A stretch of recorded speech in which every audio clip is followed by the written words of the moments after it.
Kalijah Kancey came back from a calf injury and played for the very first time in Week 6 against the Detroit Lions. The guy was an absolute beast. I think watching Kancey's tape after this first week where he's fully healthy really shows me that this guy has massive upside to become a really, really good defensive lineman. And you see flashes on tape as to why he was a first round pick. And today we're going to analyze his tape. Let's get right into it. You got a 3rd and 7 on this one. Kancey's actually going to go unblocked. And the running back's going to be responsible to pick him up. He's going to absolutely dominate the running back. And he basically gets a hit on the quarterback. And this 3rd and 7 is going to be incomplete. This play is 100% because of Kancey. And he does a really nice job getting out of there. Obviously, he does go unblocked as the offensive line steps away from Kancey. And it is up to the running back to ultimately stop him. And that's just not a fair matchup. Most defensive tackles are going to destroy running backs. And in this one, the quarterback just gets the ball out because he just isn't going to have the time to ultimately let the play develop. That's a really, really nice job by Kancey. Let's get into the next snap. You got a really, really nice rep here by Kancey. He's going to do a great job to take on the block by Penei Sewell. He's going to get off the block. He's going to make the play on this one. Just a really, really nice job. Now, this one picked up no yards, and a big part of that is because of Kancey.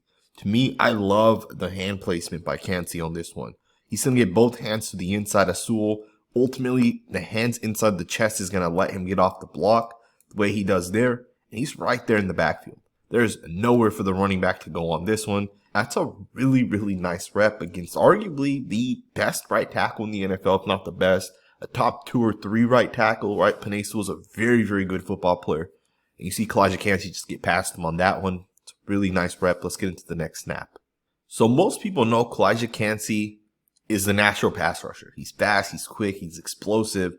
Watch this snap right here. Look at him beat the left guard on this one. And he's going to get a hit on the quarterback. That's a really, really nice job. Now, this play may not get the credit it deserves because it does technically pick up 20 yards. The quarterback does a great job getting the ball out. But this is such a nice pass rush move by Kancey. And this was actually one of his go-to moves in college. He's going to utilize what is referred to as a cross chop with the hezzy move attached to it. So right out of his stance, you're going to see him take a slide angle to the left. And as he's taking that angle to the left, he's going to jump back towards the outside. And then with that, he's going to basically pin the outside arm of the offensive lineman. He turns that into a rip move and he gets to the quarterback. That's a really, really nice job by Kalijah Kancey. I'm telling you guys, defensive tackles are not supposed to be able to do these type of things right here. This is not normal. This right here, what Kalijah Kancey does is rare. Very, very few defensive linemen can move and get after the quarterback the way he does on that one. It's a very impressive rep. Let's get into the next snap. So one of the things with Kalijah Kancey is he's a very disruptive football player. He's fast, he's explosive, he's quick, great first step. And this is kind of what you're going to expect with Kalijah Kancey. Now, you guys may not know what he does on this play, but we're going to break it down. We're going to slow it down. We're going to kind of analyze it a little bit.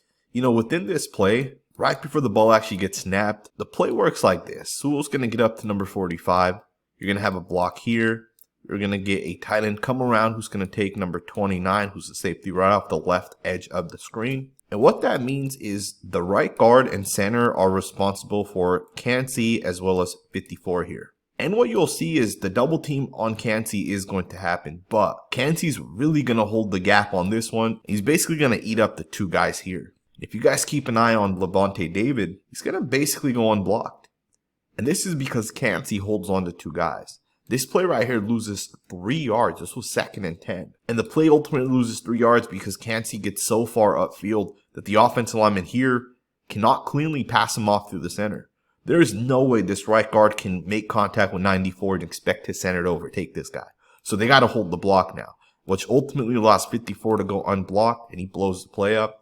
This is the Kalijah Kancey effect. This isn't the only time we've seen this kind of happen. Here's another example of that. Penei Sewell has an inside reach here on number 94. And the hope is that center can hold 94 long enough that Sewell can overtake him.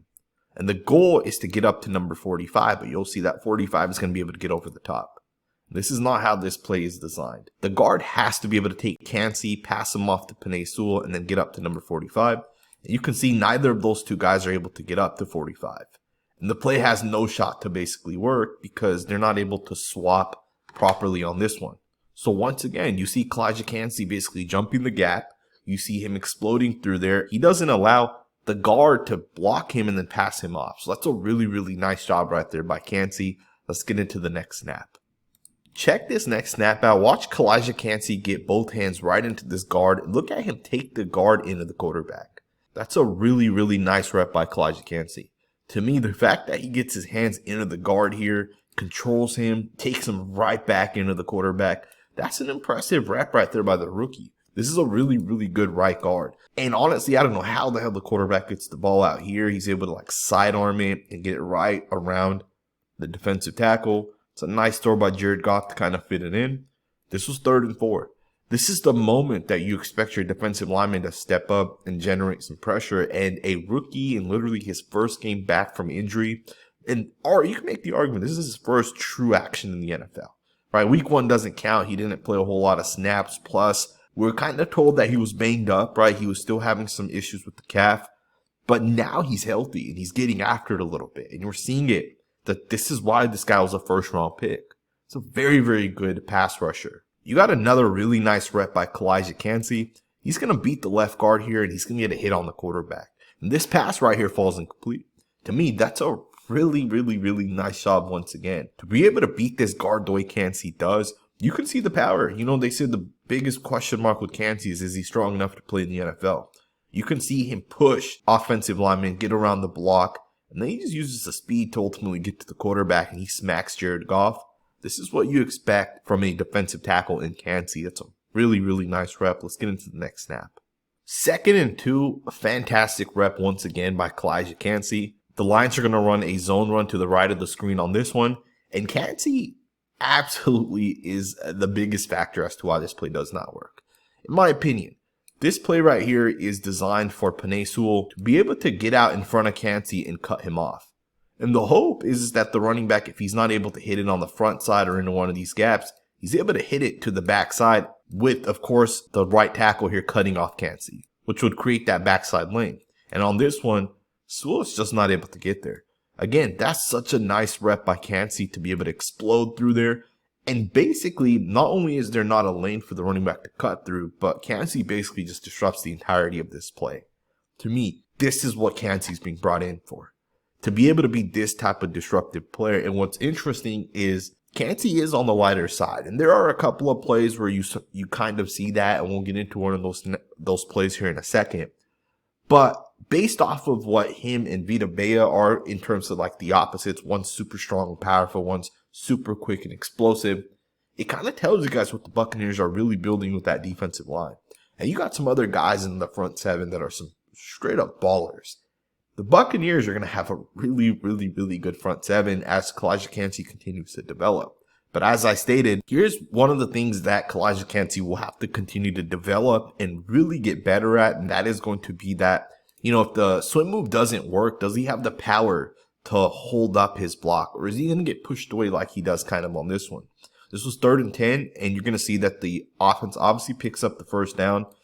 But the thing with this play is Kancey is going to try to hezzy and then ultimately hit an inside move. He's going to get the left arm on the shoulder, right arm's going to come over the top, but it just doesn't work. And you see the offensive lineman really hold on to Kancey on this one, and he just drives Kancey out of there. Right? So this is going to be one of the things that Kancey has to improve on. And I have no doubt in my mind he's going to improve on this. Like, based off watching his tape, in his very first ever NFL action, it's clear this guy has it. This guy has what it takes to be a really, really good football player. And his biggest thing will be just to develop and get stronger and really get used to the different blocking angles and things that teams try to kind of do to eliminate him, right? Down blocks.